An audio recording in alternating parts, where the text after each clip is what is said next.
Good morning, everyone. I'm Mark Ruley, Police Chief of the City of Brooklyn Park. Behind me is a bunch of amazing police chiefs that are here in support of a very short but very important message that we want to share with you. What you won't hear from any of us today is rhetoric of abolish ICE or that there shouldn't be immigration enforcement. The truth is, immigration enforcement is necessary for our national security and for local security. But how it's done is extremely important.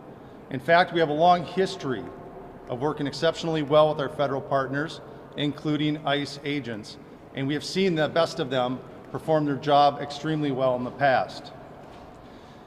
With that said, recently, as the last 2 weeks, we, as law enforcement community, have been receiving endless complaints about civil rights violations in our streets from U.S. citizens.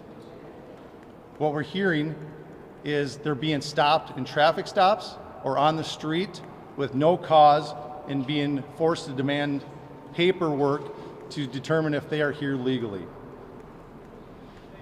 As this went on over the past 2 weeks, we started hearing from our police officers the same complaints as they fell victim to this while off duty. Every one of these individuals is a person of color who has had this happen to them.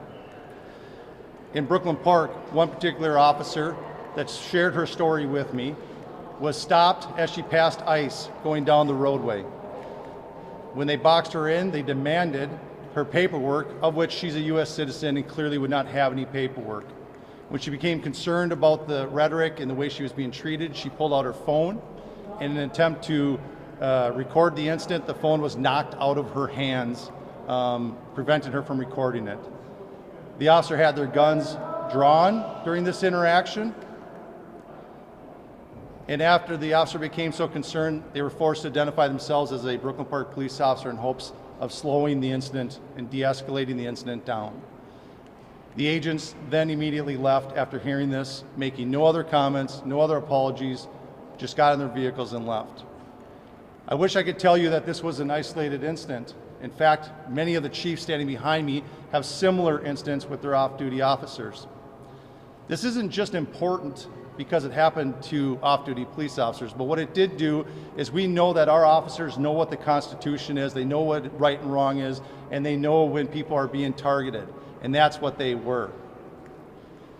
If it is happening to our officers, it pains me to think of how many of our community members are falling victim to this every day.